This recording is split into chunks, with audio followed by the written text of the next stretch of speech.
13 years later, I came to know that my mom never died on a road accident. She was tortured and her spinal cord was broken, and that's how my mom died. Whatever hurt me the most was when we broke into a Catholic church. We went there and started performing the missa, the service and everything the way we used to see them perform. Then my grandma, she was cooking porridge. She falls into the porridge while it is hot, very hot. I go and wake my grandma up. She can't speak. I tap her. She can't move. I took my ears close to her nose to feel if she's breathing. She can't do it. She is dead. You must know that Rayton loves his career. Rayton will choose his career over his girlfriend, over food, over anything else in this world. He'll choose his career.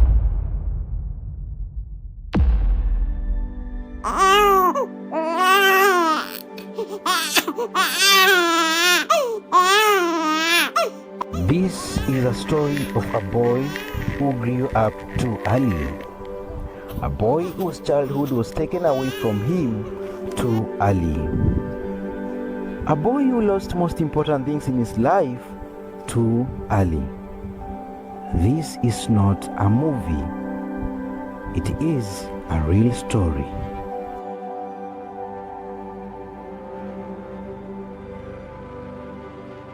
You see, sometimes, or rather always, life is so unpredictable.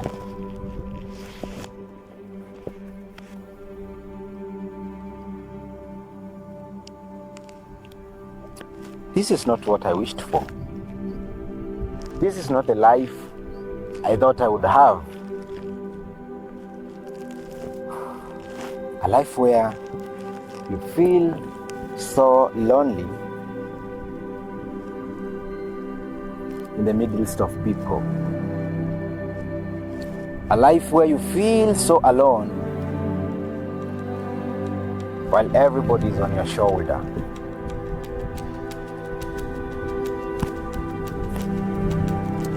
But I thank God that He always gives me opportunities. He always shows up when I think it's done. I think I'm one of the most misunderstood kids. I don't know what went wrong. It's so difficult to define written in one word. Genius. Hardworking. Authentic. My parents told me that where I was born, we used to live in a house made of carton and papers, and he had only 40 bob in his pocket. So we were very poor, and we were living even in a squatter land. It was a land between Wilson Airport and Wangari Maathai's home.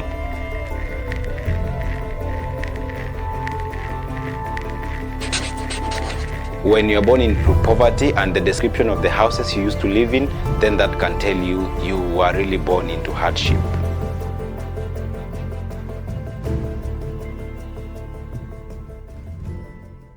Mambo Mutua. But for my stage name, I am known as Rayton's son. But for the name son, it's a name that I was given by my godmother, Karen Ackerson. I was born in Nairobi, in Langata, next to Wilson Airport, and I was born in the year 2001. My parents are Robert Madeka and Stella Kirote, whereby my dad is a Kamba and my mom is a Meru. I am the firstborn of three guys, so we are three of us in our family, and I am the firstborn. And I was born in the era where Kenya was not that developed, in the era of 2001, where we were having our second president. So growing up, I was not born in a good family or a good background where I would say my parents were having everything, or where I could say as a kid I had everything. For my name Mambo, it's a name that I was given as a nickname by my dad since my birth. So in all my names, I have two names which are nicknames. One I was given by my dad, that is Mambo, due to circumstances that were surrounding us, and son I was given by my mom, Karen, who is is my godmother at my adulthood. We had a conversation with my dad about my name Mambo, and this was because due to the circumstance and the situation I was born in, it had a lot of things that mostly didn't look things, because Mambo in the interpretation of English is things. A lot of things were happening in our lives, in my life when I was born, and I'm the firstborn, so they were experimenting everything with me. Even my mom was experimenting everything about bringing up children with me, so I was called Mambo because there were so many things that were happening in my life. When a parent tells you that all what they had was just 40 bob shillings, you just interpret that as poverty. And when you're born into poverty and the description of the houses you used to live in, then that can tell you you were really born into hardship. A childhood ends when you start doing the responsibilities of grown-ups, and this was when I lost my mother, or when my dad divorced with my mom. I took the responsibility of cooking, sometimes cleaning the clothes, cleaning the house, because the other siblings were very small, they couldn't partake the house chores. And again, there was this incident where my mom used to lock us in the house when she used to go to work, and when my dad used to go to work. So I was responsible for these kids, for my siblings when we were in the house. So that really told me that my childhood has ended and I need to act like a grown-up at a very young age. I was born in Langata, adjacent to Wilson Airport, and again on the other side we had Wangari Maathai's, the late Wangari Maathai's home. So my parents didn't have a house, so we were living in a squatter land whereby we had houses made of papers and cartons. And that whole area, because many people had made houses made of cartons and papers, they used to be called city cotton. My dad had only 40 bob in his pocket. That is the story that I was being told when I was a grown-up, and that is the money that he had to decide what to do with it. Because I was not born in hospital, I was born in the house. So I think the 40 bob was the money that was only available. So because of the poverty that we had, the money that my dad had, the circumstances I was born in, that is when I got the name Mambo. Mambo in translation to English is things. So I don't know whether it will really make sense when translated, or when it remains the Swahili name, it would really make sense. As I was growing up, I used to see my cousins, I used to see my grandma and a few of my aunties. So it was like an extended family somehow, because we were all living almost in the same area where we had rented houses. The best houses that would be available to where we were staying, they were houses made of mabati. And every time I remember we used to have fights with the Maasai people because of their cows and everything. And so my mom was very lovely, my dad was very lovely. I went to baby class and pre-unit in Langata Primary School until my parents decided to divorce and we were taken to another school, where I went to Ukambani, in Makueni County, where I was supposed to continue with my school. When my mom divorced my dad, it was due to chaos and fights that I used to experience in the house. And I think one of the things that troubled me is when I used to see my mom and my dad fighting in front of us. I could not tell why, but what I could know is that they used to really fight. So after they divorced, my mom went back to their place, which is Meru, and it happened that when they were divorcing, my grandmother had gotten a retirement from her job. So she wanted a place where she could go and stay, which was away from the town, that is Nairobi. So my dad got a place where we could go, and that was in Makueni. We bought a land there, we started life there. That is the first place where I saw houses made of mud and made of grass and everything. It was in like a desert, but it's not a desert, it's a very dry area for those who know that place. And what happened is, when we went to Makueni, I was supposed to go to class 1, but it happened that I did an interview and I never studied class 1 the entire of my life. And that's how, for the rest of my life, I don't know how class 1 tastes. So I went straight to class 2, and that's where I took over from.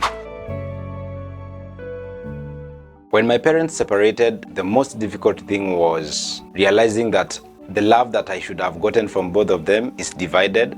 And right now I am going, I was happy that they are not going to fight anymore in front of my eyes, but I was sad because I wanted to have them both in my life as I grow up.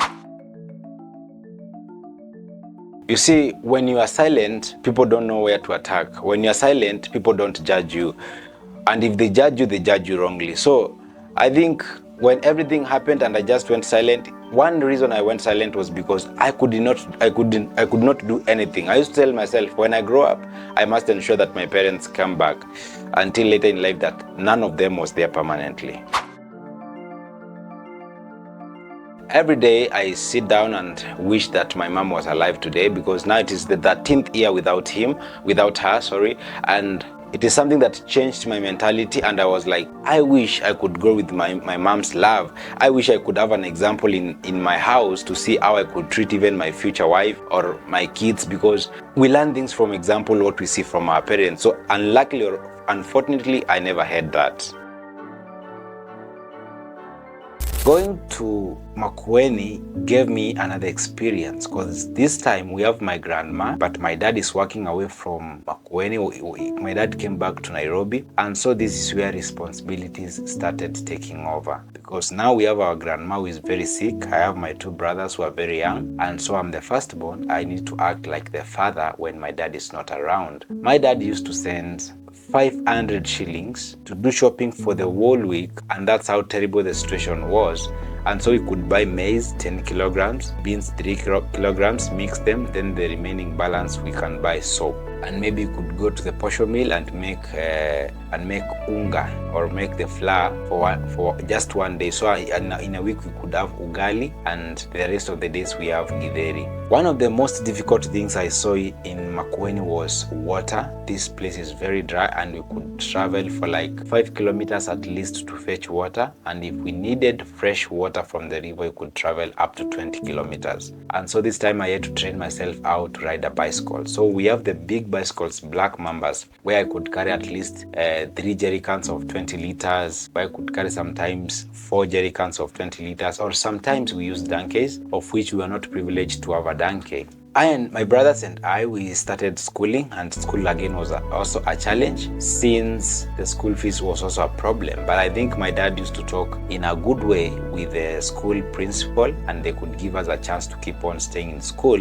Since we were bright, we could score good marks, and they couldn't find an issue with keeping us in school, despite that we had not cleared our school fees most of the times. You know, when you go to a new place, you learn their culture. And the culture of this place, most of it you learn from school. And it's that every Thursday and every Saturday, there was a place called Kwamuindi. You know Indians? There's one of the Indians who had bought a very big land in there near the river where we used to fetch water. And every Saturday and every Thursday, when we are not in school, we could go there and they could give us dates. They used to have the dates that are rotten, which they could not transport after washing and separating the good to the bad ones. They could keep the bad ones and give to the students, because the bad ones were more sweeter than the good ones. I think it's like milk. When milk go bad, it becomes yogurt, and from yogurt it becomes cheese, something of the sort. So when dates go bad, they can be used in a different way. So that is why we used to go and camp there. It happens that most of the time when we camp there, we could be in a line whereby we could be distributed the dates one by one. And if you have good connection, sometimes you could be the first one. So for us who didn't have connection, if we failed to get what we went for, we could sneak into the garden or into the farm and steal. And I think there is one of the day, a friend of mine was shot in his head using, I don't know how it's called, manati in Kiswahili. I don't know, something of, but he was, I don't know how to call it in English, but you can understand what I'm talking about. And you know, we used to have this belief of, if you take one of your eye hair, in like one here, I don't know how it's called, these names are so difficult, and put it in the pocket, you could sneak into the farm and nobody could catch you. Or if you could take a string and tie it 7 times and tie it on your waist, nobody could see you. You see, this is like the cultural beliefs and all that.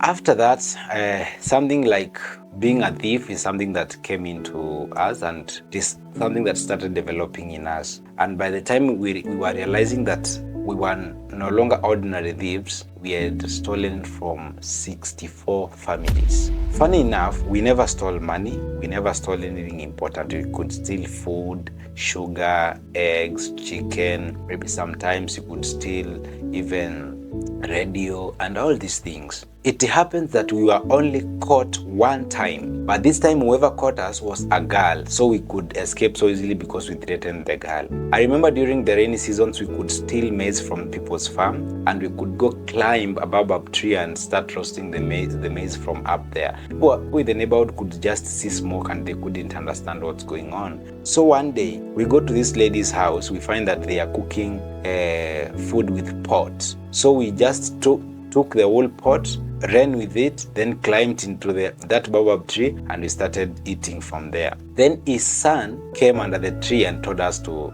come down. So we never wanted to do that because it's something I can vividly remember, because I remember that day that guy really beat us. We were beaten to an extent that we regretted even being a thief from the first place. So what happened? My dad got the information and he came all the way from Nairobi to Meru, where again, according to the culture of our place, we were supposed to be taken around all the 64 families that we had stolen from to go and return everything or ask forgiveness, whereby the forgiveness was done during the owner of the family pouring saliva on your head, the first saliva in the morning. So if we could go around 10 families or 5 families, and it happens that 10 a.m. had reached before we go to the next, we could stop there for the day, then go the next day. So it took us a while, like a week or something, to go through the families to ask them for forgiveness. Otherwise, according to our culture, we were supposed to go mad or be thieves forever. But among all the stealings and all the breaking into families, whatever hurted me the most, or whatever I regret the most, there's nothing like hurted. Whatever hurt me the most was when we broke into a Catholic church.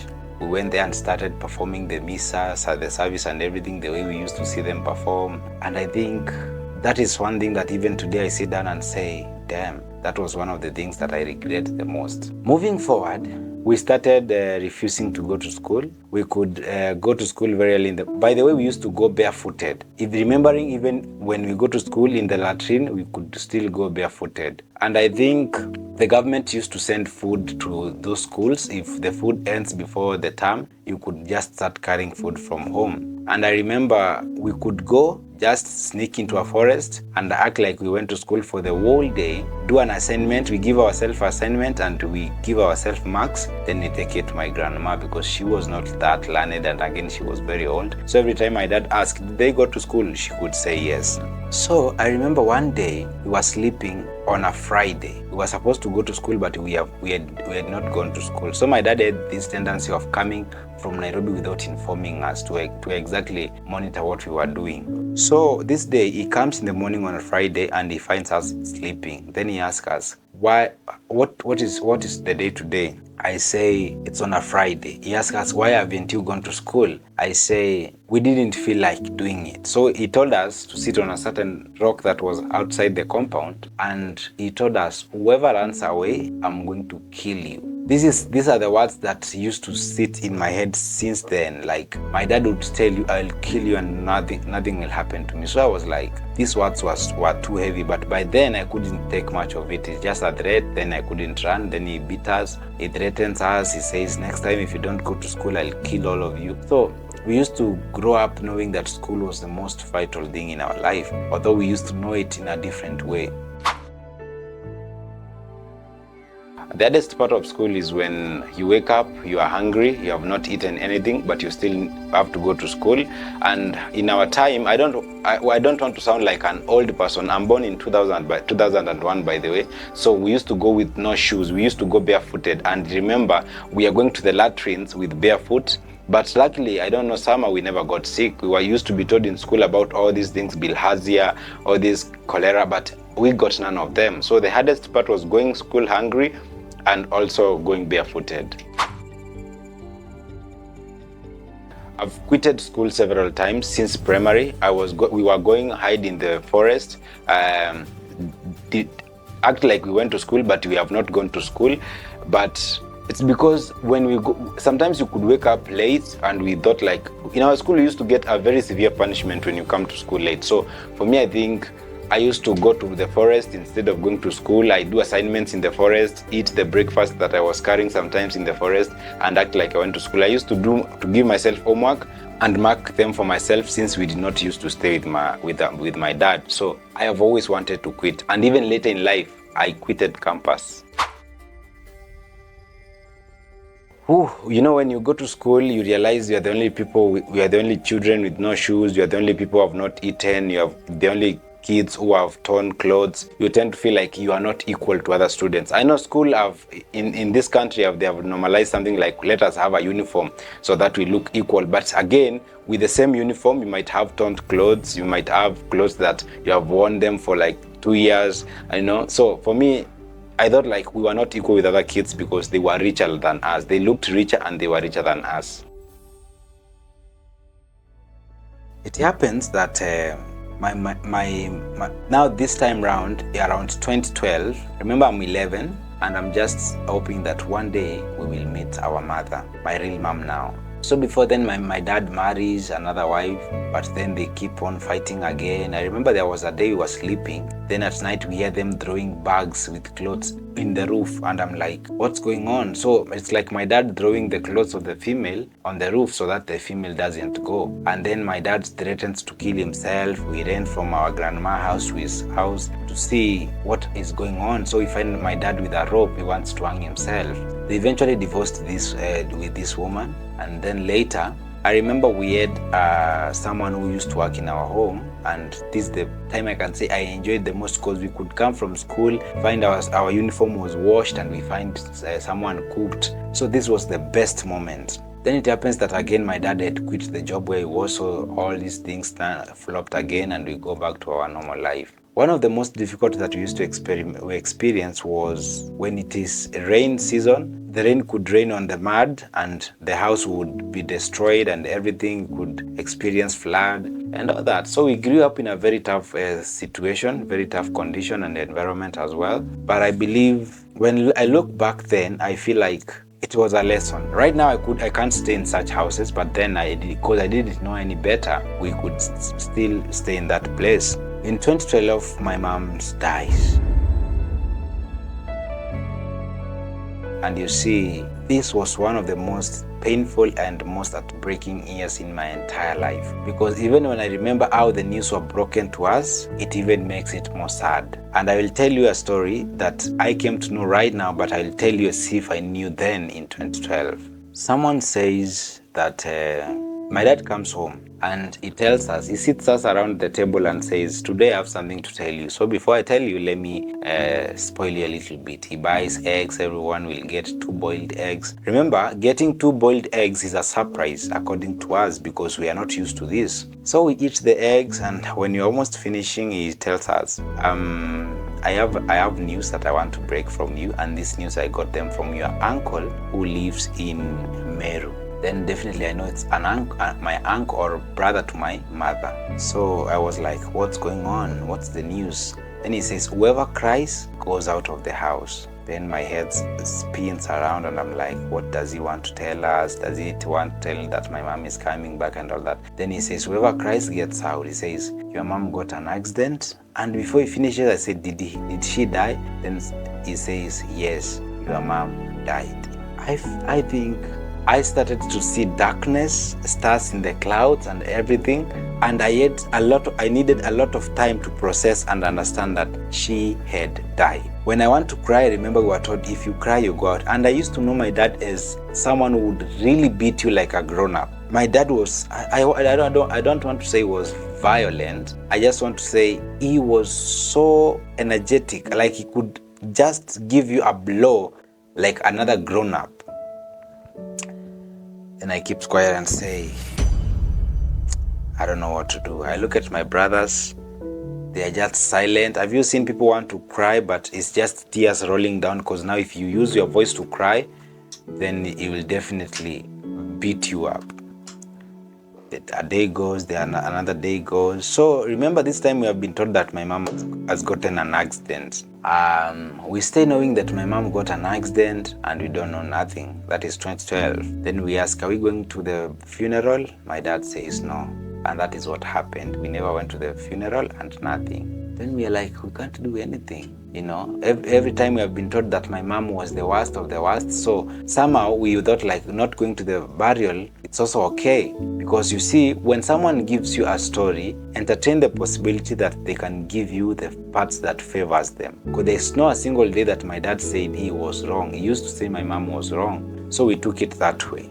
I will surprise you to tell you that 13 years later, I came to know that my mom never died on a road accident. There were two men who were fighting over my mom. That's how I heard the story though. I don't know whether it was my mom playing the two men or the two men wanting my mom. So one wanted my mom by force. One was an army, the other one was a tour guide. So the tour guide had kidnapped my mom 6 times, and every time my mom was kidnapped, she could call my auntie. And so the last time my mom was kidnapped, she was tortured and her spinal cord was broken. And that's how my mom died. Whoever killed my mom, right now he lives in Uganda as a tour guide as well. And the army guy paid for my mom's body to be transported from Nairobi to Meru. And I think, according to the story I heard about the 70,000 that was given to transport my mom's burial body and the burial part of it, my auntie, there's an auntie of mine who took the money. Fast forward,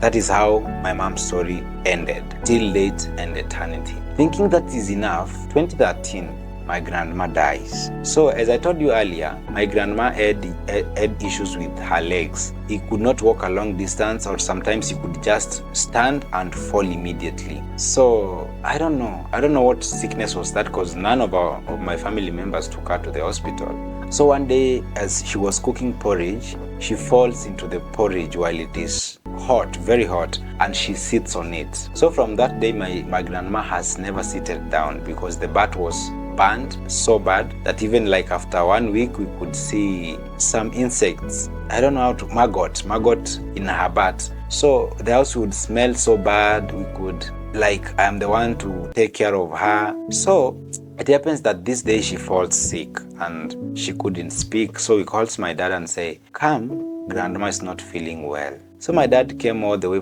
My dad tells me, I'll not be able to arrive tomorrow. Maybe I arrive next day but 1. So he says it's okay. We are still nursing her. I'm giving her porridge and all that. I used to love my grandma a lot, and she used to love me a lot. So it happens that for our culture, again, we believe that when someone old is about to die, he or she is supposed to bless the grandkids. So when at around 1 p.m. the next day, I see my dad coming from the gate, and I'm like, he said he couldn't arrive today. What happened? So he comes and says, I got a vehicle that could bring me today. And then he comes and he looks at my grandma. She's very sick. She's very sweating. She's on the bed. She's doing nothing. She can't talk. Then one of the women in the village says, she calls my grandma, she was called Mary. Mary, can you bless your grandkid? And he looks up and says, he stretches the hand and he called me Mambo. And he says in Kikamba, Nena Kwatima, like, I've blessed you. And my grandma promised me that I will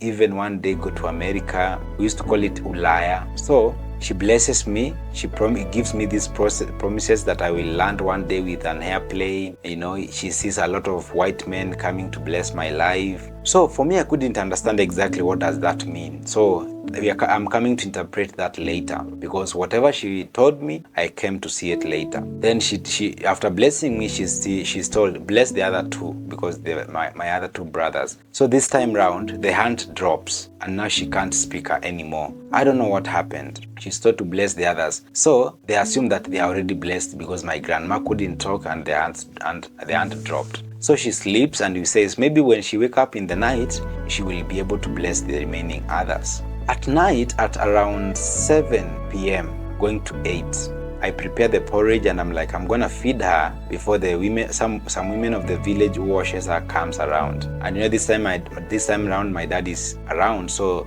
they could come and say hello to my dad as she visits my grandma. I go cook the porridge, then go with a cup in the house to feed my grandma. So when I get into the house, I realize my dad is seated on one side of the room and says, wake her up and give her porridge. I want to see how she is going to take it, and see if the condition is too severe, we can take her to the hospital. I go and wake my grandma up. She can't speak.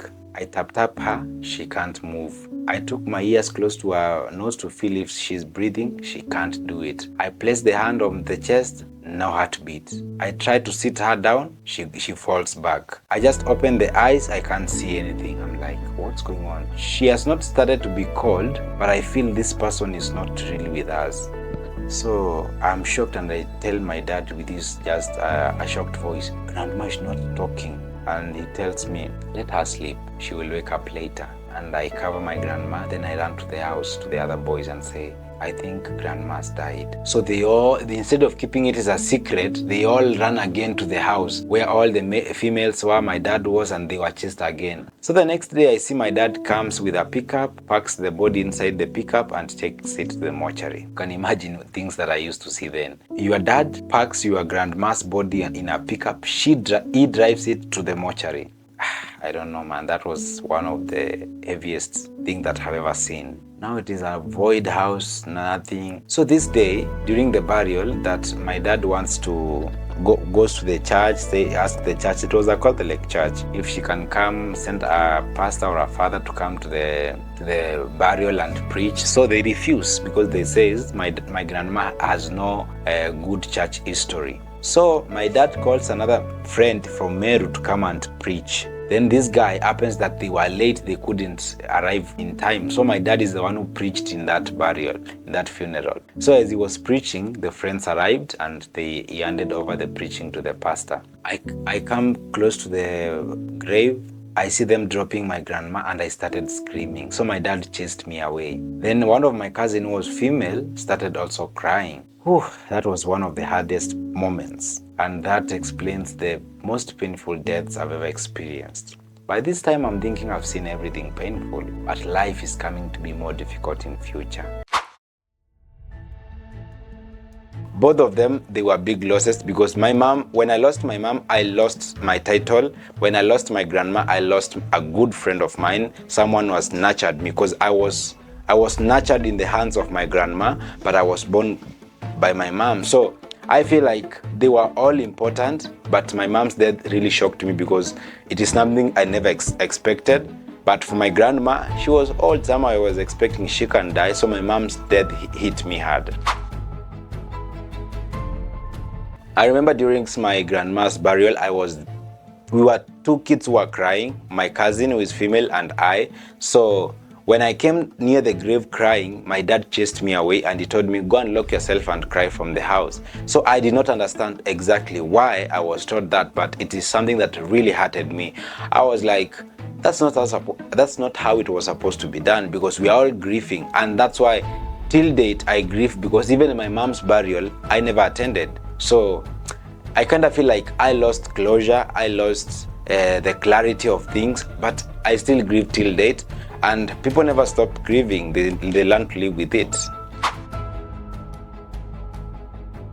Oof. Sometimes I feel alone, even in the midst of people, because to me, lonely is not being alone. Lonely is feeling empty. So I feel empty, and I feel like I will stop feeling empty maybe sometimes in the future when I marry or when I start dating someone who can act like a mother. I want a girl, yes, but I want a lady inside a girl who can act like a mother, because there is something I'm missing and I feel like I can find it in someone else.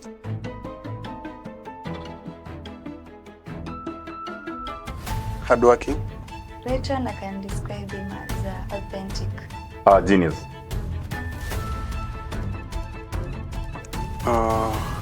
He was someone serious, someone who is actually very serious with his work and stuff. The first impression when I met Ray, he was surprisingly humble. He was comfortable to be around, easy to talk to, and I was expecting that ile hakuwa anajifeel. So he was humble. Oh, first impression. I thought he's someone mwenye ako na moringo mingi, someone who even can't talk to people because he is a celebrity. But when I approached him, I realized he's a very different guy. So kind, yeah. People are sent by God, and I thought that maybe there is future here. Yeah. He is a go-getter. Yeah.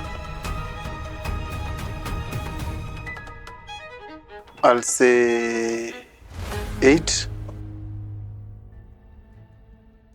Running a full production with a lot of subscribers, with a lot of followers, with a lot of influencing. Yeah. I think financial, mostly financial, yeah. I came to know Rayton through my cousin who is also a YouTuber. In the mid-2024. Yeah, it has an impact because it's very entertaining. People are happy watching him. I think Rayton's strength ni work ethics yake. He's so smart in whatever he does. Na is much obsessed with film, and I think that hiyo ndo strength ya Rayton because that's the only thing that I've seen him do best. And weakness yake ni love. People doesn't know that Rayton is one of the most generous and kind people you will ever meet. Huyu ni msee mnatembea kwa njia, anapata mtu ana sell matunda, anamnulia zote, and he is not taking the fruit, anampatia tu do, na then mwenye anauza endelea kufanya vitu zingine. He doesn't behave like a celebrity he is, na he doesn't treat people like a celebrity he is. You know, so many Kenyan celebrities wanapitisha hiyo star mbele bana, na people do wameweka hapa, unaringia mashambiki. Yeah. His obsession with the cinematic thing na videography na vitu zenye anafanya. Ako so much obsessed na filming na vitu zenye anafanya, which is not good sometimes because anakuanga na high expectations, na sometimes high expectations they kills someone moon, they kill someone up, na they're not good. You see, sometimes back tulikuwa tunashoot with documentaries za travel nini street prank, but the moment zilikata kupick na kupata views zenye according to expectations zake, the guy alianza kulose hope. So if I can change that obsession na aje kulive na whatever he does na Loki, akiamini if it goes it goes, if it doesn't, we'll keep pushing. All the best. I want him become a very big superstar because he is my best friend. I want to have a best friend who is a superstar. No, and I wish him all the best because akiwin shall win. No. Yeah. Success. I wish Ray all the success in whatever he's planning for the future, and may all of them succeed. In Meru, I think a lot of things, in this place, a lot of things happened. And you know, in Meru, that is where my mom, she's born. And I feel like this time round, I was going to homeland. I can say homeland because either in Ukambani or in Maryland, I'm not born in either. I'm born in Nairobi. So going to Meru feels like now I'm going home. I want to go to meet my grandma from the side of my mother. I'm gonna see, like, you understand? And I was like, I'm gonna see where my mom was buried. But all these things never happened. We are going to Meru and I'm thinking maybe my dad is very rich. We're going to stay in a good place. But I just want to say when I got to Meru, I was shocked because I found that my dad was living in a single room, one bed, and two, like a few plates and cooking pans and all that. So it just gave me another reflection of maybe my dad doesn't have that best life that we all think about. And maybe this is an indication that it is truly that from when I was born till now, we are still going through poverty. And my dad enrolls us to a school. I joined class 7, I think, in Meru. And my brother was rejected because of poor performance. Actually, my brother was one of the most stupid kids you can ever see. But how things happened to him starting to be number 1, I don't know. God did his magic right there. So in school, I was one of the best students because it happened that I was a language captain. Then after there, it happened that I was the school captain. I will explain how this happened. You see, my dad has a good tongue. He can speak the best or he can speak the worst. And I think that's the same thing that I've inherited. And I'm not proud of it, especially the worst side, because I feel like sometimes I speak things and later regret in life. And I'm not proud of that. So you could talk to the school teachers, the head principal, and the deputy, and they could not send us for school fees. So my brother was somehow accepted in the school because the two of us, we had qualified for the marks.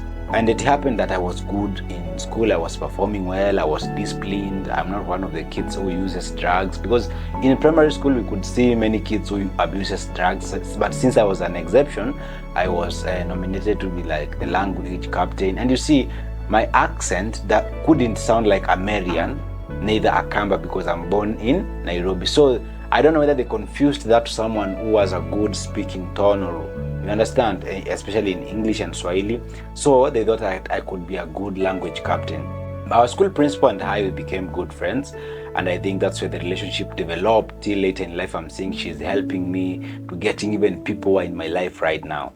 So it happened that after class 8, I scored 336 marks in KCPE, but I told my dad that I don't want to join high school because I feel like the burden of primary was already huge. Imagining going to school, to high school, will be more difficult. So I'd rather repeat class 8 or retake class 8 and get better marks that I could get a scholarship, because the minimum you can get a scholarship is 350. So I had like 14 marks to get there.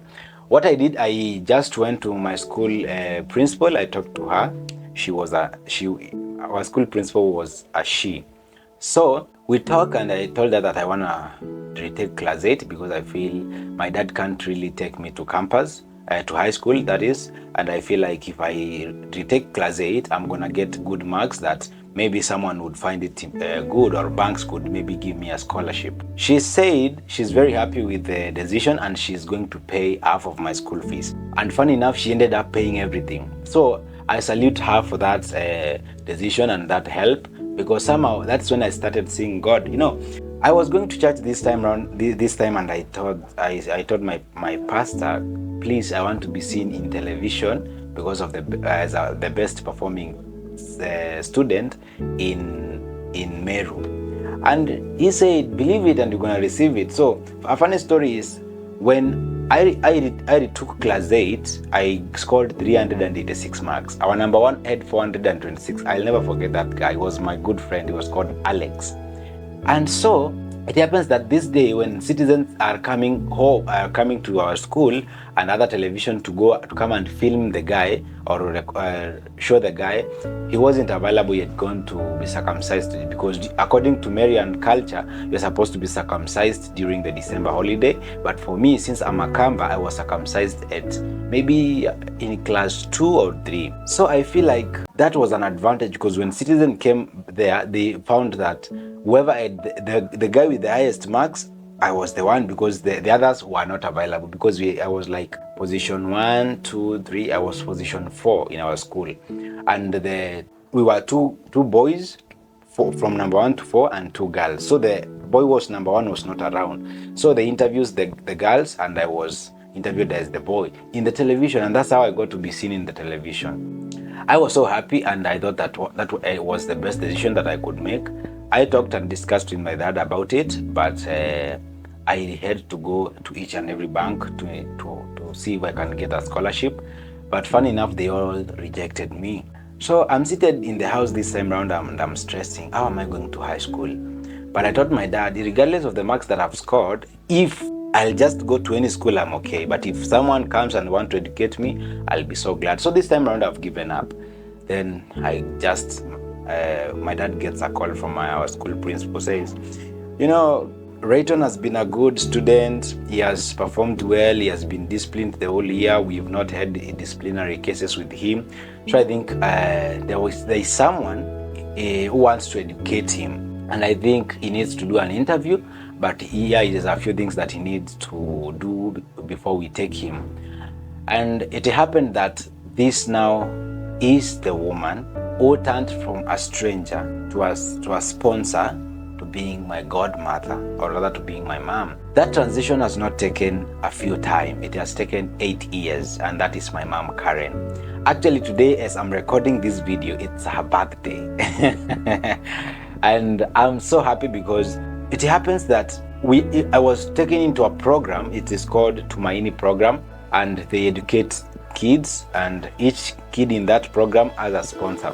So it happened that I was given Karen, who is now my mom, and Karen had a story of she lost a son, I lost a mom, and I feel like I'm not going to talk about her career because of her privacy and the level of her job, because I feel like their country is not as our country. You can see someone is this and that. So I feel like she devoted to educating me, and she decided like, I'm gonna have this kid as my kid, and she gave me the name San. So Rayton San, the name San I was given by my mom Karen, and the name Mambo I was given by my dad. So that's why I will explain to you where these two names came from. And now you know where now this name San came from. San is S-U-N. Now I joined high school. I joined high school in Iku Boys. It is in Darakanithi, and it is a national school where I joined, and all my school fees was paid. I was given pocket money. Everything, I mean everything from head to toe, everything was bought through Karen. And I think that is one thing that makes me think she's there to support my career, to ensure even if she's not around, I'm still okay. And that's why I ended up having her tattooed on my hand right here. I've never done any tattoo, I've never tattooed anyone, but I have her tattoo here because for me, I feel like when someone wishes you the best in life, that's the best gift they can give you. So many people can be there to support you, to help you, but they don't see it in the long run. They just be there for a season and move, which is very fine. But when you get people who want to be there permanently, that's a blessing. It happens now that I've joined high school, but in high school, I was that guy who had so many issues. For the first time, I was sent home for a discipline issue that was cult. I was told that I'm in cult, and I think in high school I was obsessed with singing, and I wasn't doing gospel music. I was doing secular music. And you see, there is this teacher who was a CRI teacher, and he used to accuse me of cult and all that, and he instructed me to be praying for me every single evening until I finished Form 4. And imagine this time around I'm in Form 2 towards the end. There's a guy called Martin who was a friend of mine. We decided to find money and go to Mombasa and join cult. I told you, you all thought that the story has ended, but it is time that when the story is starting. Before I joined cult, I had gone to witch doctors, because I told you I've been brought up in an environment of we visit witch doctor, they treat us, we do that, we do this. So I've grown up believing that you can't make it without cult or someone in dark spirits or in the dark world to help you. Somehow it is true, but it's not entirely true. You can maneuver in between and maybe find your way without it. It happens that this time I've gone to a witch doctor. I found they have an ini on the road, and it was written, if you want this and that, if you want a rich woman, if you want to make it in music, in your career, in love and whatever, you can get it. So I called this guy and I asked him, how much do I need to get my career booming? Because I was doing music then. He tells me, carry 3,500, that is the registration fee, and come to my place. He sends me location and he tells me, buy this certain oil and come with it. I get that and I go, because in high school I remember I had money because my dad would bank some money in my account. Karen again had money on the other side. So for Karen, it would be used for normal things, schooling and all that, but my dad was like an extra. That time my dad was very rich. I don't know where he was getting his money, but I believe he was really working hard. Moving forward is that I goes to this witch doctor. He takes me to a dark room and he tells me, write everything you want on that paper while you're in this dark room. I write everything like a full scap, full of it. And I give it to him. I start hearing people speaking in the room. But you see, that time I'm believing him. I am like, wow, how can two people speak and respond to each other, yet we entered in this room as one person? So somehow it improved my belief in him, or made me believe him more. Later I'm realizing these were just two people. That is why the room was dark. There was actually nothing going on. Then he tells me, our grandfathers, because you see, when you go to these witch doctors, they tell you they are talking to our grandfathers and that's what they want to be done. They say, we want a chicken, we want this and that, so many things. And I said, I can't get a black chicken myself. I can't even get a white one. So if I'll give you money, you buy the chicken and everything, you'll have done me a favor. They say all the total goes to 5,600 and that. I say fine. I give him the 3,500. I tells him, let me go to the bank and withdraw because I had not come with the money. So I go and withdraw 6,000. I give him 5,600. I have a balance of 4,400. Later, like 2 days, he gives me 50 bob as cash, and he gives me some tea leaves and like some leaves, crushed leaves, and he tells me, go bad with this in the middle of the road and leave the 50 bob there. Whoever takes it takes all your problems. I'm like, damn, that's okay. At night, I go and do that. Then after like 2 days, no change. I call him, I ask him, what's going on? When am I expecting change? He tells me, your grandfathers, they have asked you for... I'm like, bro, come on, man. I've already given you 8,000. What is my grandfather's asking again? You could have told me all these things. So he tells me, go find some arrows. You see the arrows that you use to shoot something. And I need like 3 arrows. Then I need a certain oil. I tells him, I don't know where to get that. So maybe I give you money. He tells me, give me 12,600. I'm going to get them for you.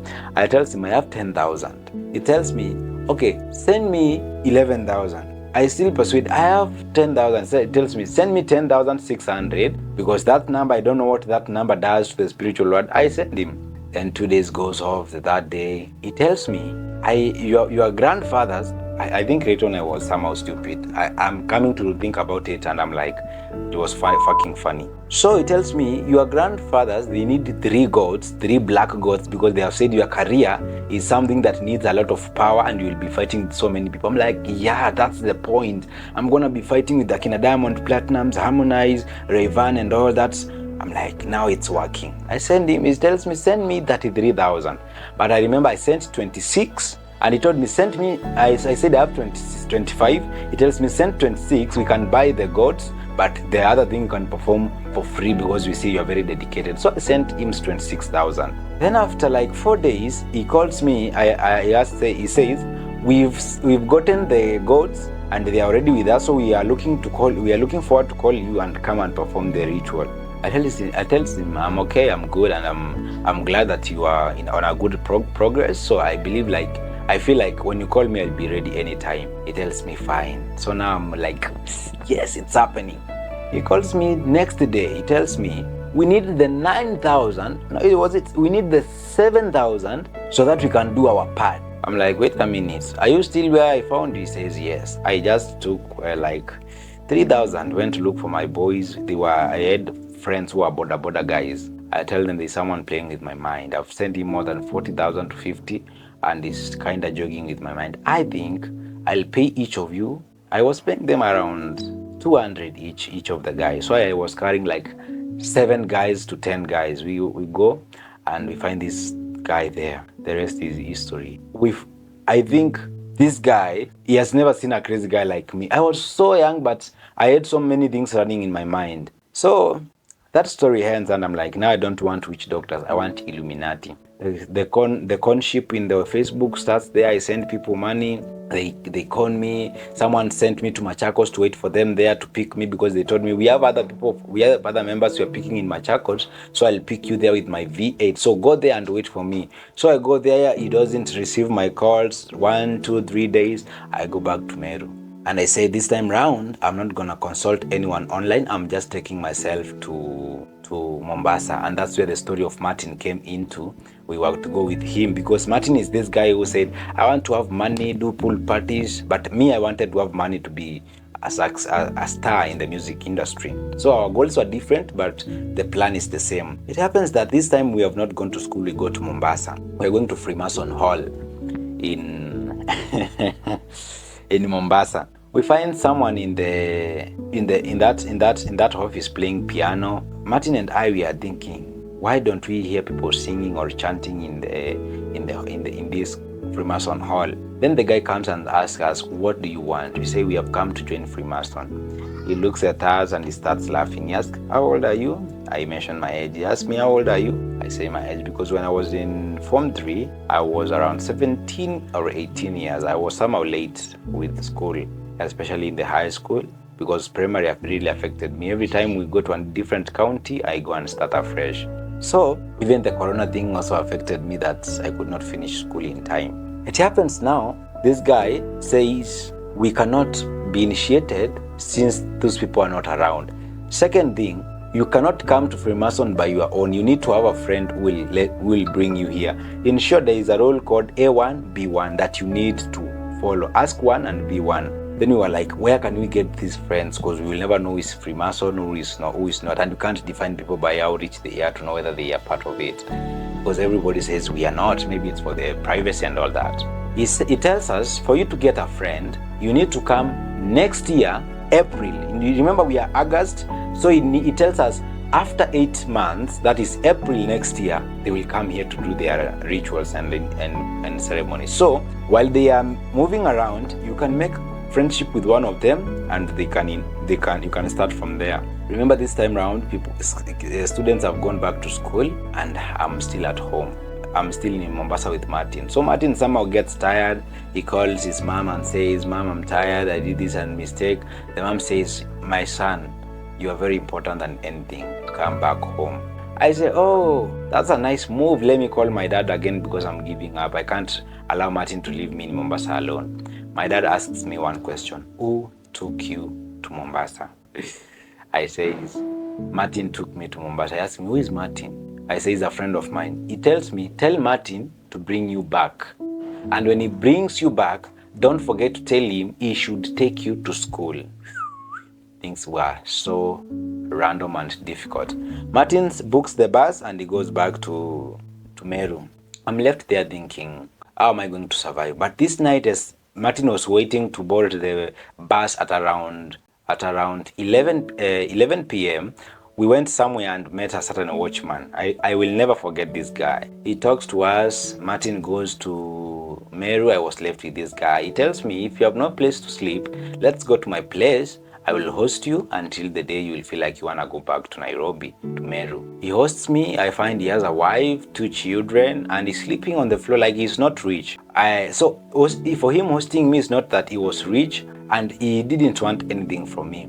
And one day I'm like, I'm not able to stay here and just eat and leave and just be taking shower, doing nothing, just going around. I looked for a job, and this is my first job where I worked as a grocery man. My work was to chop vegetables, and I was paid 300 per day, but lunch was not included in that 300.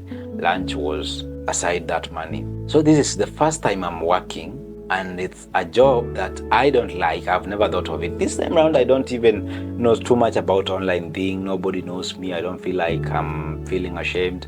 It happens that this guy tells me, "I feel like you've worked enough. I want you to go and talk to your father." It was so nice that he understood the importance of having a father figure in life. He asked me, "Give me your father's number," because I told him my story. He talks to my dad. My dad calms down, and my dad tells him, "Stay with that boy until the day we'll find it important to come back home." So this time round, I goes home. I remember the first time I knocked at the door, I realized that my dad had moved from one house to the next door because we were in rentals. Then my brother wakes up. My dad is not there. They'd gone to work. My brother asked me, "Are you rich?" I said no. Then he told me, "And why were you going?"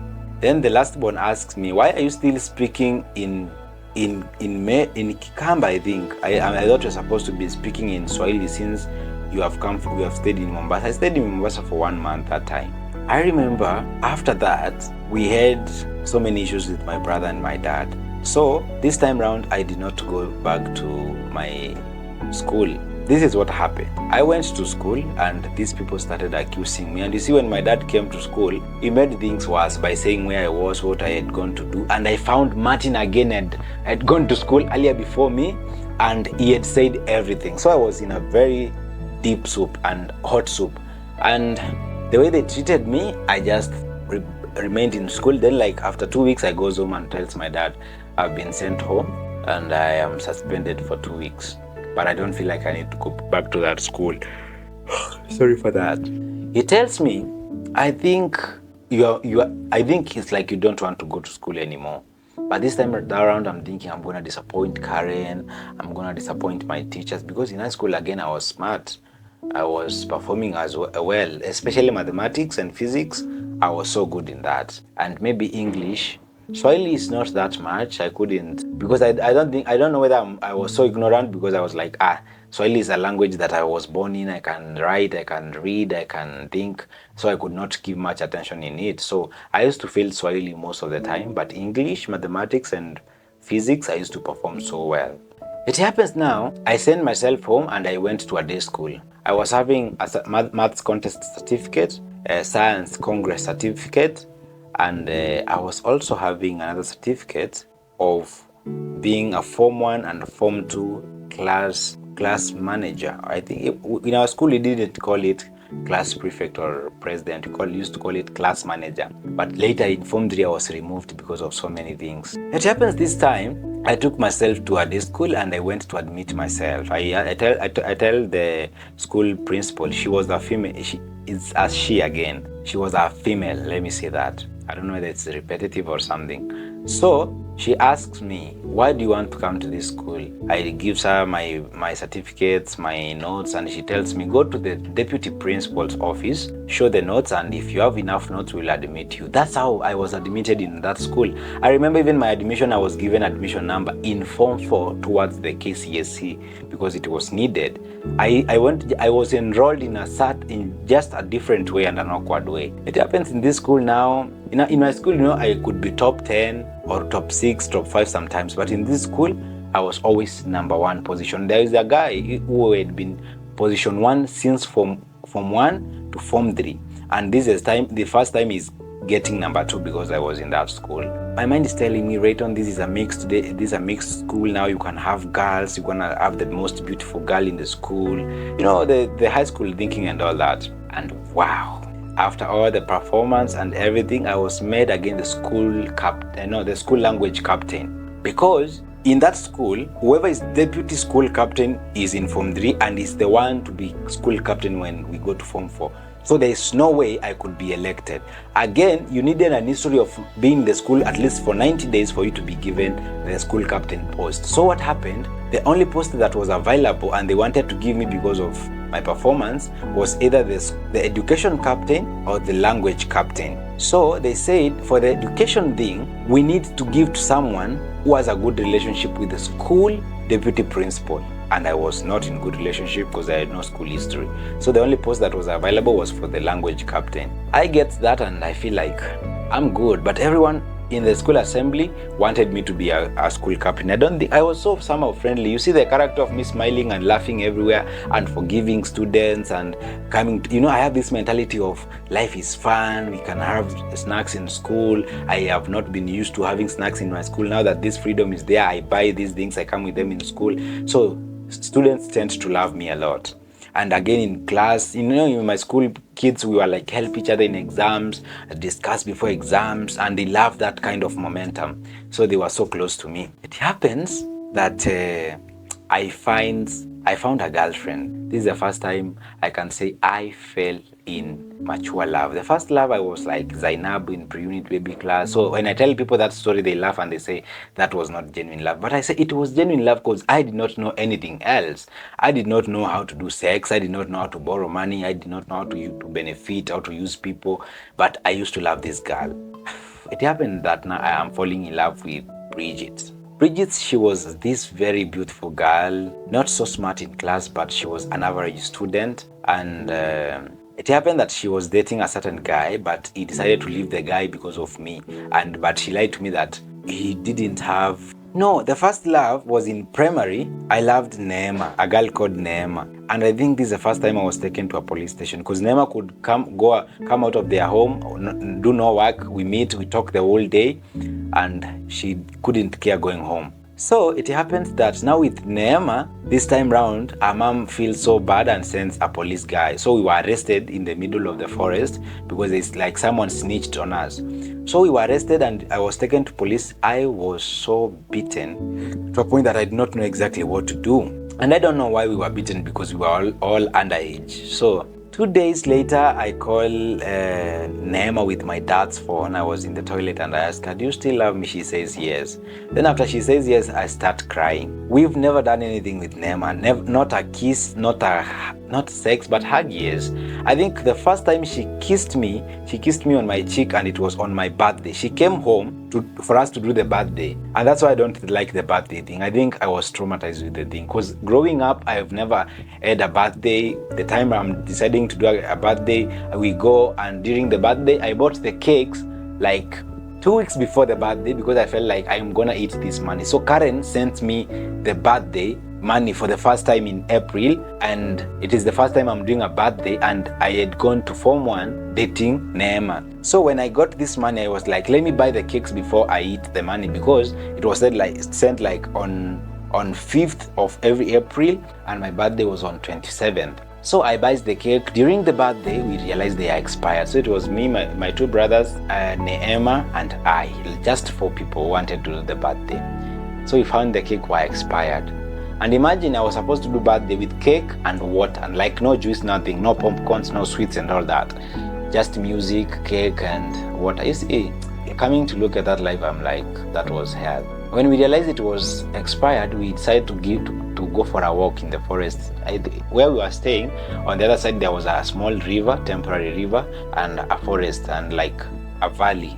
So we goes there, it's green, we have fun, we talk. Like, I think this was also true love, because I never wanted anything. So I was like, I don't know about sex. Not that I was a virgin, but I was like, I just really want to be close to this girl. And you see, Neema was that disciplined girl, although she was bald-headed, especially with the teacher and all that.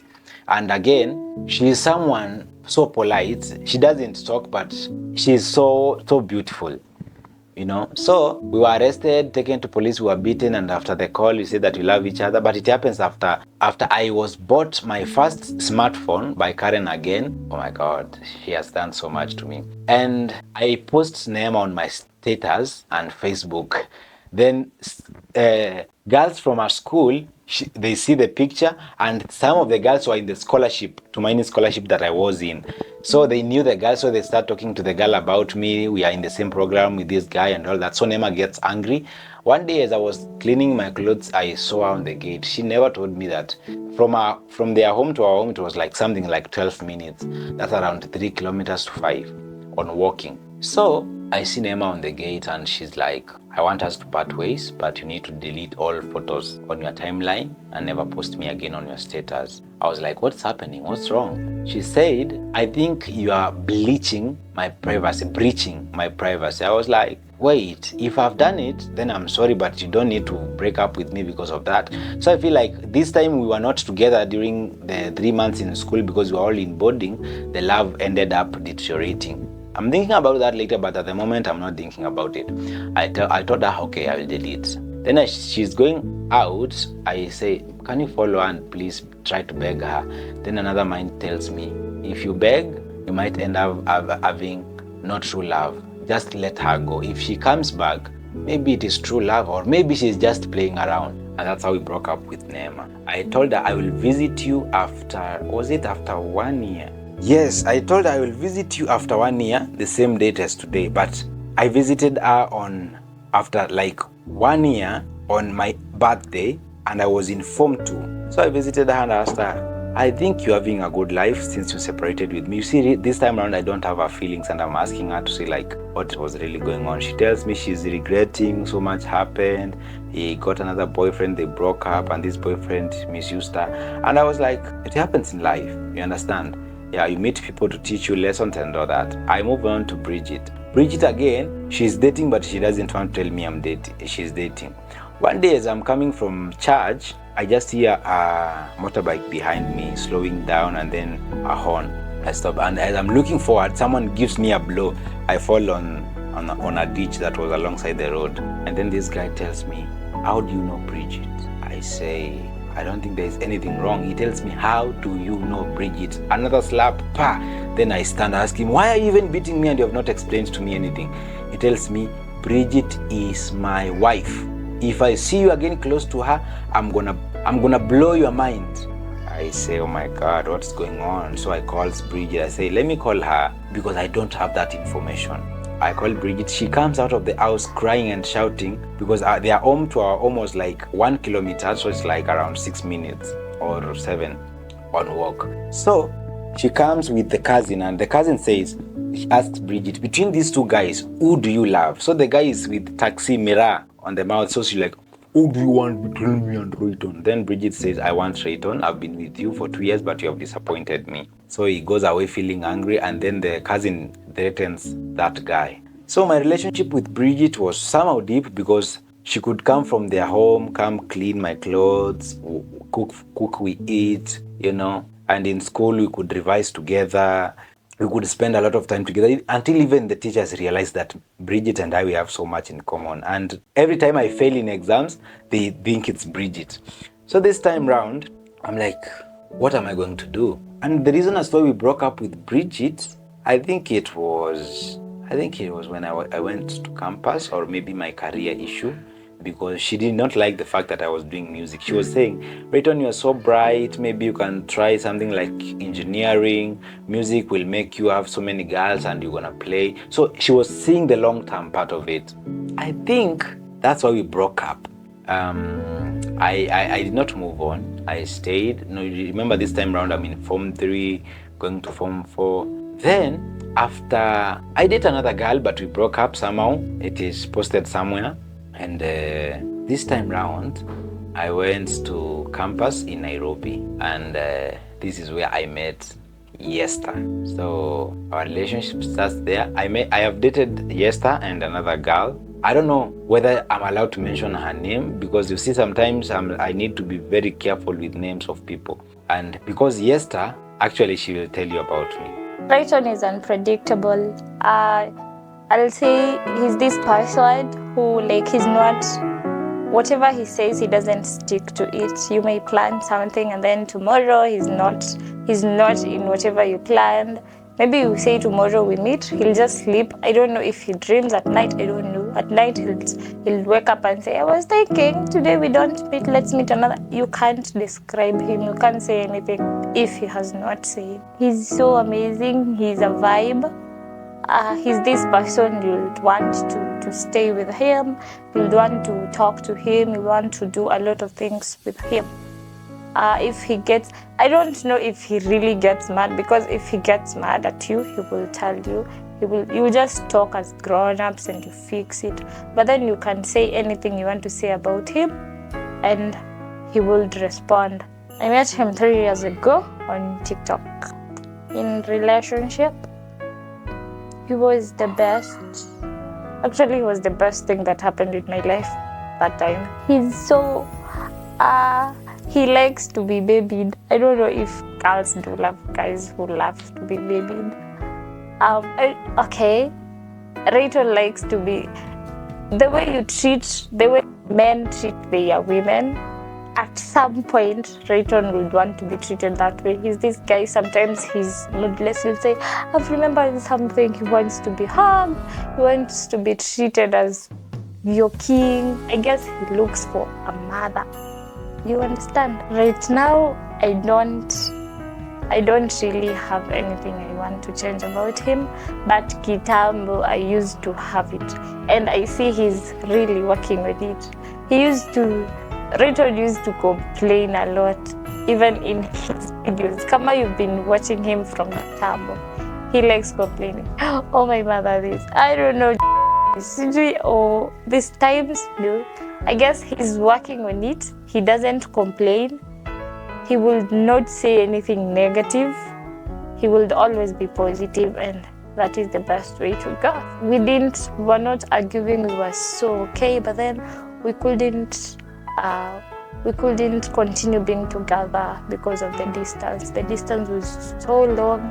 We were not meeting for like a year, and you understand, it's not easy for a person to stay in a relationship when you're not seeing each other. You're just on calls. You want to sleep together. You want to cuddle, but then we couldn't do any of that, and we told each other, let's break up. But then we didn't break up in a bad way. Like, we just communicated and everyone went their way. Rayton, okay, first, if you're close to Rayton or you want to get close to him, you must know that Rayton loves his career. Rayton will choose his career over his girlfriend, over food, over anything else in this world. He will choose his career. So about his career, I would say I support him. He's doing the best. He's working so hard, and yeah, he's going there. He's growing. I just pray that he gets there where he wants to get. I wish him the best. I want him to be the guy he's always dreamt of being. I want him to grow so big. I want him to go to every place he's always wanted to go. I want him to be this pillar of his family. I want all his dreams to come true. Yeah, with God. Yeah.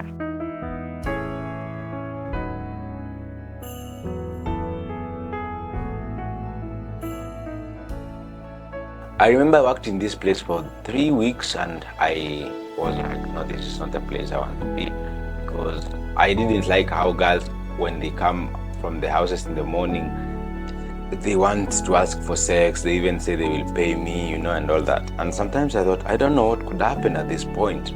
I moved to another job in Voi where I was employed as a bartender. Remember this time round, I remember I've never used alcohol or any drugs in my life. So at this point in life, I feel like I'm doing a job that actually is not me, but because I'm desperate and I want money, then I can do it.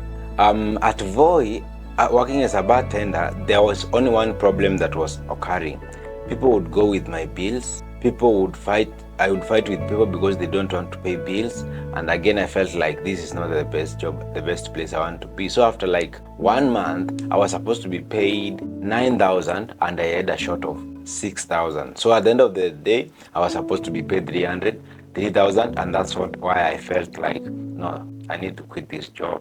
I came to Nairobi. I remember that night, before I came to Nairobi, I stole like 11,000 from the counter, because that day I worked actually day and night shift continuously. So that night I took 11,000 from the counter and came to Nairobi. The first thing I did when I arrived in Nairobi, I sent my dad 4,000. So I remained with 7,000, and again, remember I used like 1,500 for transport, so it was like 5,500 around there. I bought a backpack, and bought some clothes, like 3-4 clothes. Then after calling my dad and sending him the money, I was like, I'm struggling. I stayed in town, like in the streets for like a week. Then at the end of the day, I didn't have money. So when I was in campus, there's someone in Kisumu. He called me and said, hi Rayton, I think you're a good guy, you're a smart guy. I've seen you on internet for a while, but I think I need to give you a job. Can you come to Kisumu? Fast forward, when I went to Kisumu, this guy was actually gay, but he did not have any job for me. Arriving in this house at night, it was around 10 p.m. in Kisumu. I think I started getting suspicious, and I'll explain. We just arrived in the house, then you hear him calling names, then like 3 boys comes out of the room, 4, they come and say hi. Another one brings you a very cold food, and I'm like, what's going on? I can see a nice house, but why don't they even have a microwave for? It happens that this guy shows me where to sleep, and I'm thinking, oh wow, I'm having my king size bed alone. Then as I'm sleeping, this guy comes into the bed, and suspiciously he touches me on my chest, and I'm like, what's going on? So he calls me babe, and I'm like, damn, a man calls me babe, that's crazy. And he tells me, I like you, can you be my husband? I'm like, what the hell?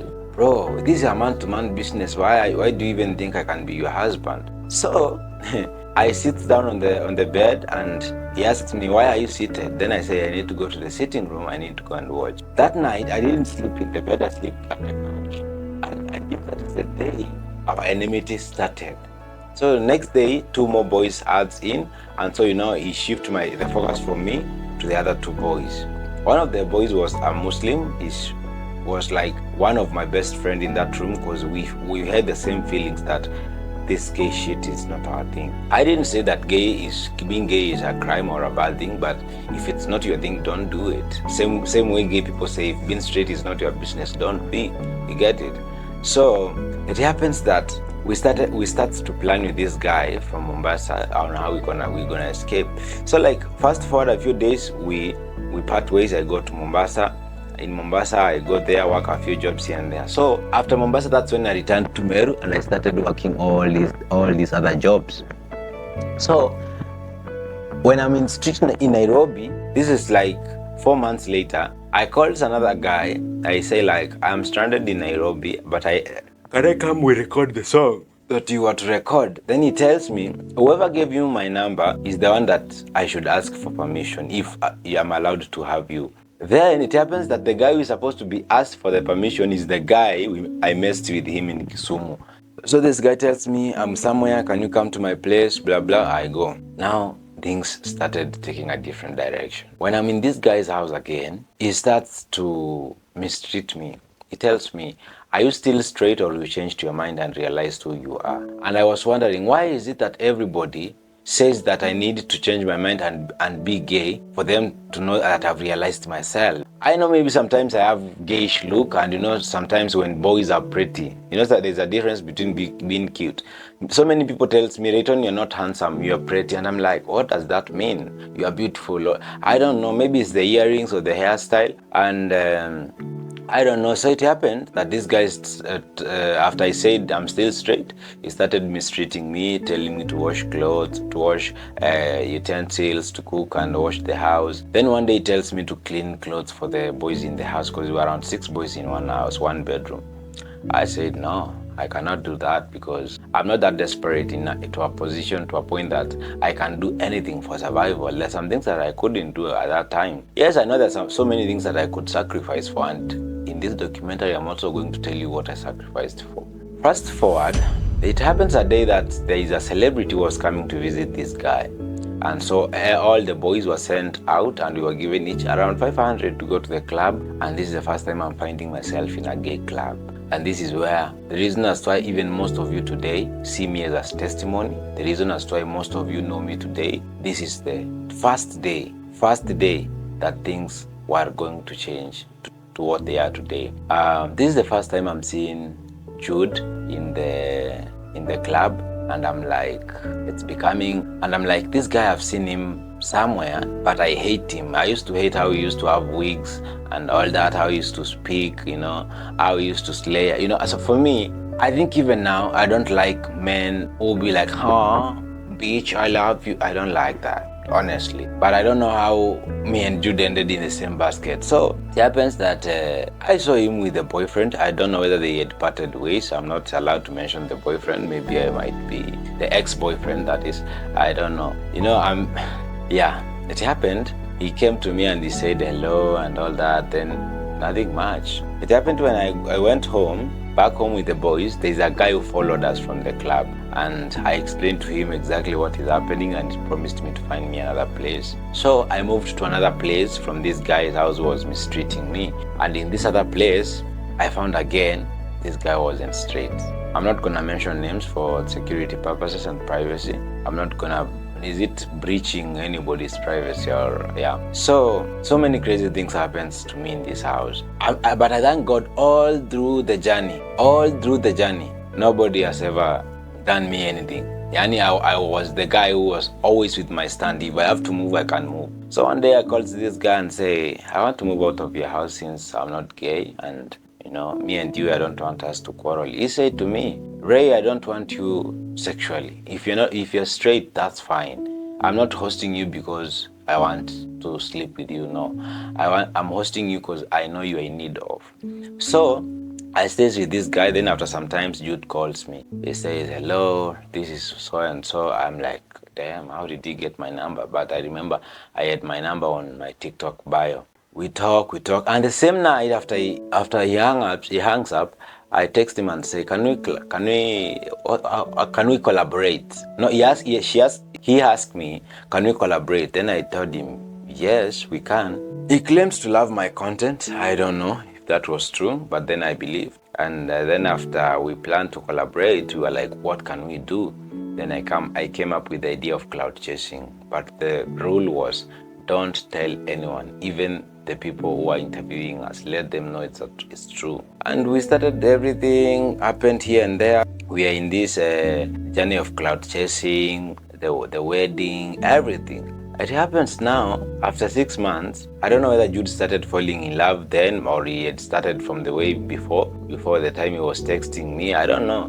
Because he told me he had seen me before on a video on my YouTube channel, and he asked for my number, then he was not given. So he asked me, one day we are going on a Pride month, it was in June, I can't remember. We are going in a club. So as we were waiting for the cab, we bought the cab and we are seated on the back seats, and he asked me, don't you think, Riton, I love you? He was somehow drunk. And I said, why do you ask me that? I know you love me, and that's why we're doing all these things together. He said, but you're not acting like you know I love you. I said, what do you want me to do? He said, but love me back. I said, okay, give me like 13 days. I'm going to think about it. Then I'm going to come back to you with feedback. But it happens that even before we arrived to town, I told him I'm ready to give it a try. I will not lie. We were in a really relationship after that, like 1 year, 6 months, you know.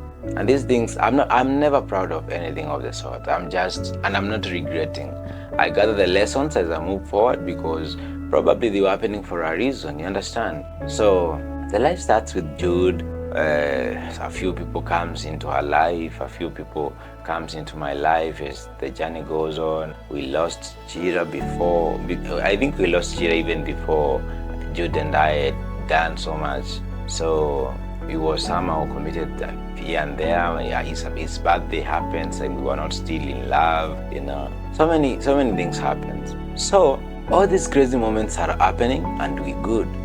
But there is someone who came into our lives, and I can say somehow on my side, Jude's life became better, but on my side it became worse. I don't know why this woman hated me so much. But I think for the first time in this documentary, I'm gonna say I've forgiven her. I mean, I've forgiven her in a way that I will never mention even her, like even talk about her, not leave alone mentioning her name, because I've never mentioned. Talking about her, she will never. I did this documentary because I wanted to clear everything from my chest so that people don't have questions, and I don't want to do any other interview for the rest of my life concerning anything like my relationship. Moving forward, I want to do collaboration on how my YouTube is performing, on how I am helping people, on how that's what I want to be interviewed in future. So anyone who will be asking me about what happened, how did you find yourself there, I'll be referring them to this documentary. I told Jude that I hate favorism, and I hate people like they are doing things to make me feel bad, you know. And it happened that during my birthdays, I dedicated all my birthdays to be going to children's home and helping children. So it's like this woman was against that. So it happened that this day we went out for, is it a nyama choma? You know, I don't eat meat, I don't use alcohol, but that is what we went for, you know. So it was like, we're going to celebrate my birthday with what I don't even use. In this birthday, we started having conversation about Jude's exes, you know, not actually exes, but the guys that sometimes they misbehaved in front of my eyes, and I felt bad and I walked out of the house. So this is what we were discussing, but then I sided with the other guy who was saying the truth, because me, I'm that guy, I'll say the truth, it doesn't matter if it hurts people. So it happened that we started quarreling, then Jude told me something connected to my mother, like he called me motherfucker, and I slapped him because I think I don't want to be insulted with anything that has a mother inside, because it sounds different to me. Moving forward, it happened that day they did not go home and so many things happened. Still the woman advising Jude what to do, and I'm like, fine, you know. They called their mother. I was like, damn, how am I even going to call, you know? I'm all alone, nobody to call and tell that this is what is happening to me. You know, regardless of the fact that I might be wrong, or maybe let's say I was wrong, I still needed someone to call and say, you know, this is what has happened, can you come, we listen to us. Imagine, there's someone advising Jude on phone, there comes his mother physically, then I'm just there alone, seated desperately. Life really happened, and even someone can get guts to ask me, to tell me that was a lame reason as to why you left. You think I don't remember all these things that happened to me? Come on, man. You all wanted to kill me emotionally and even mentally, but God did it. After that, we quarrel and I go online. Then as I'm online explaining what happened, this woman comes on. I think this woman really messed up my life. He comes again, he says, stop, if you want to mention me, talk about me, stop, And I'm like, come on, man, I ain't talking about you. And again, why should I even fear mentioning your name? I don't really care about you, And like now, I know right now, if I mention her name, she's gonna sue me for defamation. I am aware of that. And this is something I've discussed with a few people here and there, and I'm like, this lady's like, she is ready to spend her money to ensure my life is miserable. And I know she's fighting that, and I don't really care. At the end of the day, nothing can happen to me that can't happen to her. She comes to live and she makes me start ranting. I cried that live. I don't even like watching those lives. It happens that we are not in good terms, but it happened now. We are back with Jude again. It is somehow funny how I could quarrel with this woman, do everything, but she still wants me to get back with Jude. I think there was something fishy going on, and I'll still forever believe that. And it happens that me and her, we are not in good terms, we ain't communicating. But you see, all these vacations and all these things that we had done, all that was on her. And there are some few things that happens in the real family and all that I can't say. But moving forward is that on our last anniversary, we were supposed to celebrate second anniversary. And how it happened, we never celebrated that. It's again because of this woman. Because on the day we were supposed to celebrate our anniversary, regardless that we did not have clear plans, that was not the best day for someone to travel. Because for me, I declined the vacation. Most of you saw Jude on vacation, but for me, I said no. I don't want. I'd say like a month or 2 months before that, I am not going to go on any vacation. Because right now, I think if someone needs to help me, they need to help me with what I need, not what makes me. I don't know how to put it, but there's some needs and some wants. These are like things I can do in future, and I don't feel delayed. But there's some things like they're connected to my dream. Okay, when someone helps you, you don't tell them exactly how to help you. So that's why I declined the vacation thing. So Jude went alone, and people were like, "Why alone?" and all that. Moving forward, when Jude was coming back, he found that I had moved out of the house. I had gone to start my life, and this is how we parted ways actually. And that's why they say it was not it was a lame reason for me to leave. They never went back and see what they did to me. They never saw that. They were seeing exact reason as to I left then. And moving forward, that is the last time in this documentary that I am ever going to talk about that story, and it's done and dusted. And I am a born again. And how this happened is that I went to church this evening. I know many people have questions still for that relationship. I can feel it. And people are asking how was like the relationship, how did you feel? And I'm like, an awkward thing is an awkward thing. I know. If someone told me, Rayton, stop talking about the LGBTQ in a negative way, they don't know who's watching, they might look for you and even try to abuse you or kill you. I don't care, man. If I die on the truth, I'm good. Whoever I meet after my death is what matters. You understand?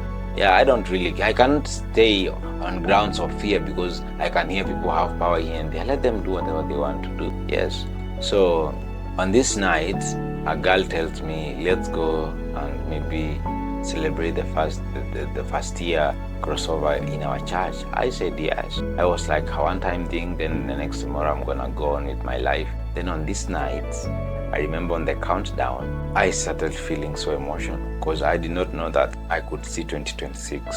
I told God, just let me see the first 10 minutes of 2026. And He allowed me. And today, that's why I'm here. I received Jesus that night. I was crying so hard that I am sure even God didn't like my voice, and He started fighting for my life. And I can say up to this point, my life is so amazing. I'm so happy. I'm working on a few things here and there, like being calm, acting unresponsive sometimes, even if you know what to say, because I've learned to know not everything needs a reaction, and every reaction has an opposite and equal.